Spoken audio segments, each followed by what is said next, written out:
Amma ba'du faya ibadallah, wahai hamba-hamba Allah, ittaqullah, bertakwalah kalian semuanya kepada Allah. Sebagaimana Allah Ta'ala firmankan dalam Al-Quranul Karim, A'udzu billahi minasyaitonir rajim, bismillahirrahmanirrahim. Ya ayyuhalladzina amanu, wahai orang-orang yang beriman, ittaqullah, bertakwalah kalian semuanya kepada Allah, haqqa tuqatih, dengan sebenar-benarnya ketakwaan. Kemudian di akhir ayat ini Allah nyatakan, wala tamutunna, jangan sekali-kali kalian mati, jangan sampai roh kalian terpisah dari jasad kalian.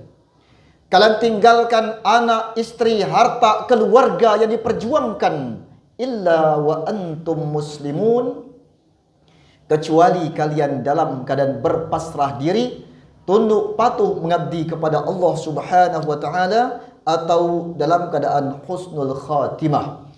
Wa qala an-nabiy sallallahu alaihi wasallam, ittaqillaha haitsuma kunta wa atbi'is sayyi'atal hasanata tamhuha wa khaliqin nas bi khuluqin hasanin.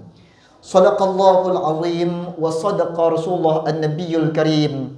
Wa nahnu ala dzalika minasy syahidin wasyakirin walhamdulillahi rabbil alamin. Jamaah Jumat Masjid At-Tauhid Jagabaya yang dirahmati oleh Allah Subhanahu wa taala. Sebuah ilustrasi, andaikan listrik ini padam, maka banyak manusia yang panik. Perusahaan besar bisa rugi puluhan bahkan ratusan juta rupiah. Rakyat kecil juga sama. Seluruh fasilitas yang menggunakan listrik tidak bisa diaktifkan. Sampai HP pun bisa jadi tidak bisa untuk dipakai atau digunakan. Kegelapan terjadi yang luar biasa. Jamaah Jumat rahimakumullah. Kegelapan yang terjadi akibat padamnya listrik bisa terdeteksi, dan semua manusia hampir bisa menyadarinya, dan juga tentu bisa diambil langkah antisipasinya. Namun apabila rohani manusia yang gelap, maka sedikit manusia yang menyadarinya, sedikit manusia yang mencari solusinya, dan juga akibatnya bisa menderita sengsara sepanjang zaman bahkan akhir hayatnya.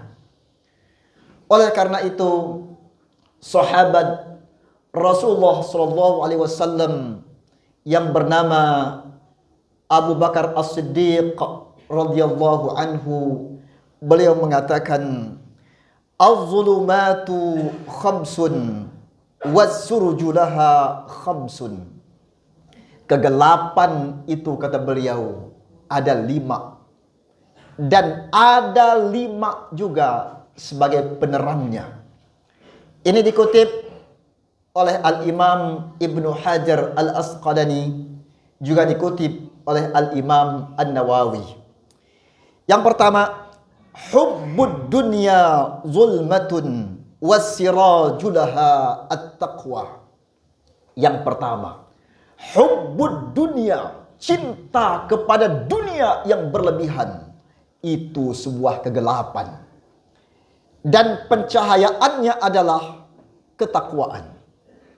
Cinta dunia mengakibatkan manusia gelap mata. Betapa banyak orang-orang yang membunuh saudaranya, tak pandang lagi mana benar mana salah ketika hubbud dunia ini terjadi. Seorang anak yang begal motor, malam-malam begal motor, lewat motor hantam tebas batang lehernya, terpisah jasad dengan kepalanya. Begitu hendak ambil motornya, terkaget dia. Kenapa? Dia kenal dengan motor itu, tahu dengan motor itu. Rasa bersalah terjadi, menetes air matanya, melompat ke siring, dia ambil kepala yang terpotong yang ada dalam helm itu. Dia buka, menangis histeris, ternyata ayah kandungnya sendiri. Kenapa terjadi hubbud dunia? Dan obatnya adalah at-taqwa, takut dengan Allah Subhanahu wa ta'ala.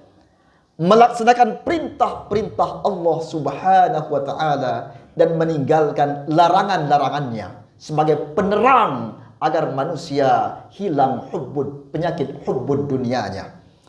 Kemudian yang kedua, wadzanbu zulmatun wassiraju lahu at-taubah. Yang kedua, perbuatan dosa itu sebuah kegelapan. Sebuah kegelapan. Dan penerangnya adalah taubat kepada Allah Subhanahu wa ta'ala. Maka ketika manusia berbuat dosa, nuktatun sauda fi qalbih, akan ada titik hitam dalam hatinya. Berbuat lagi dia bertambah titik hitam itu. Berbuat kembali bertambah titik hitam itu. Sampai pada akhirnya keraslah mata hatinya. Dan setiap dosa-dosa dilakukan tak segera taubat kepada Allah Subhanahu wa ta'ala, maka Allah ta'ala fatahna alaihim abwaba kulli syai', maka Allah akan bukakan pintu-pintu, peluang-peluang untuk berbuat dosa-dosa yang lainnya. Dan Allah telah sampaikan, ketika dia senang dengan perbuatan itu, akhadnahum baghtatan, kami cabut kesenangan itu dengan tiba-tiba.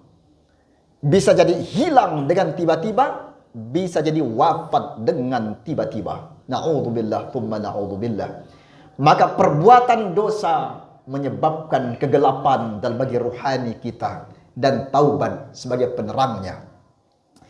Kemudian yang ketiga, wal qabru zulmatun wassiraju lahu la ilaha illallah. Yang ketiga, kubur itu gelap. Kubur itu gelap dan penerangnya adalah la ilaha illallah. Wafat manusia, dikuburkan dia, diasingkan. Tak ada saudara, tak ada sahabat, tak ada kawan, tak ada penerangan. Renungkanlah kubur ayah kita, makam ayah kita, jauh terasing dari rumah, nggak ada kawan, nggak ada sahabat, nggak ada teman, nggak ada penerang.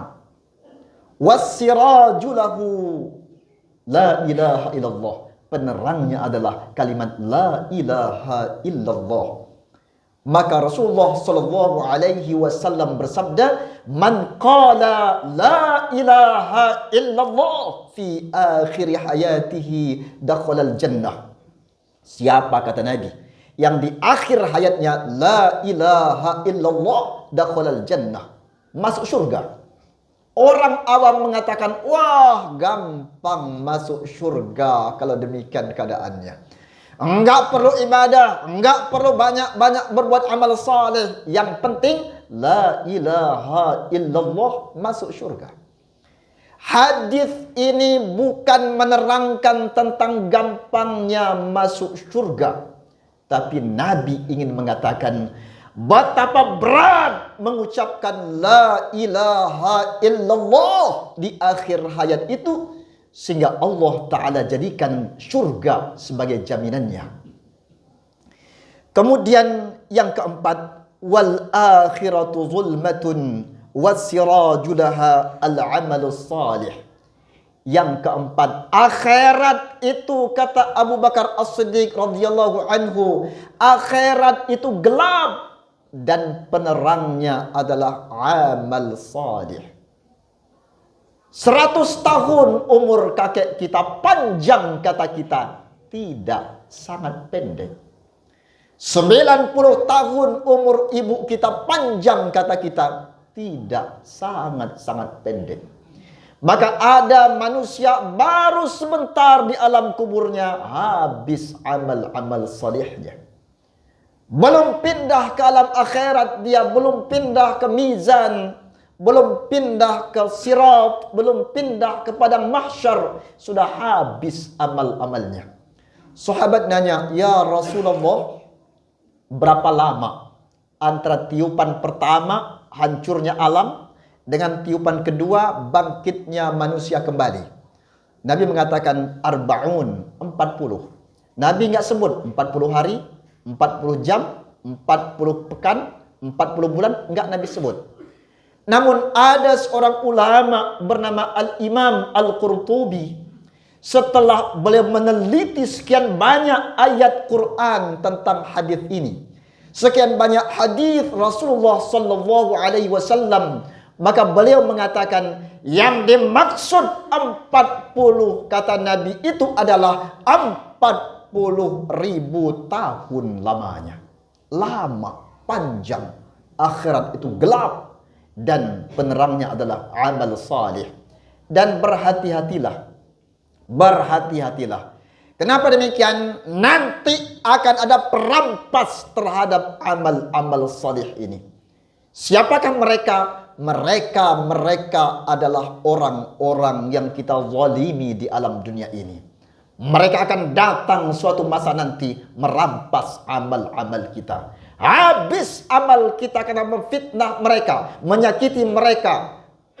Urusan belum terselesaikan di alam dunia ini, habis amal kita. Dosa mereka ditimpakan kepada kita. Kemudian yang terakhir, yang kelima, kata Abu Bakar As-Siddiq radhiyallahu anhu adalah was-siratu zulmatun was-siraju lahu al-yaqin. Sirat itu suatu kegelapan dan penerangnya adalah sebuah keyakinan.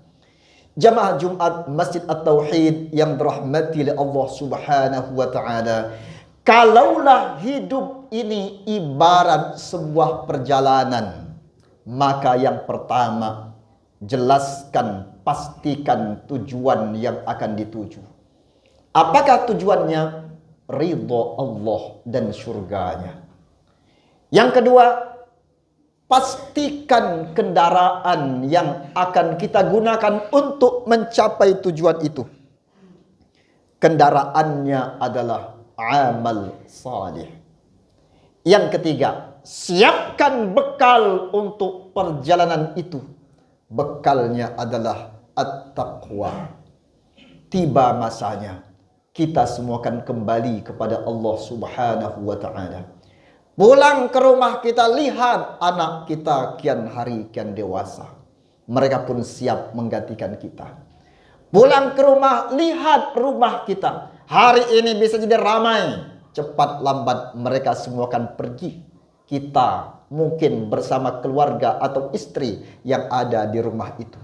Anak kan pergi, cucu kan pergi. Dan cepat atau lambat kita pun akan kembali kepada Allah Subhanahu wa ta'ala. Roh kita dari Allah, tiba masanya kembali kepada Allah. Jasad kita, rumah, kendaraan datang dari tanah, tiba pun masanya kembali kepada tanah. Dan amal-amal kita datang dari diri kita masing-masing, tiba pun masanya kan kembali kepada diri kita masing-masing. Maka perbanyaklah amal. Barakallahu li wa lakum fil Qur'anil azim wa nafa'ani wa iyyakum bima fihi minal ayati wadh-dhikril hakim wa taqabbala minni wa minkum tilawatahu innahu huwas samiul alim fastaghfiruh innahu huwal ghafurur rahim. Allahumma shalli ala sayyidina Muhammadin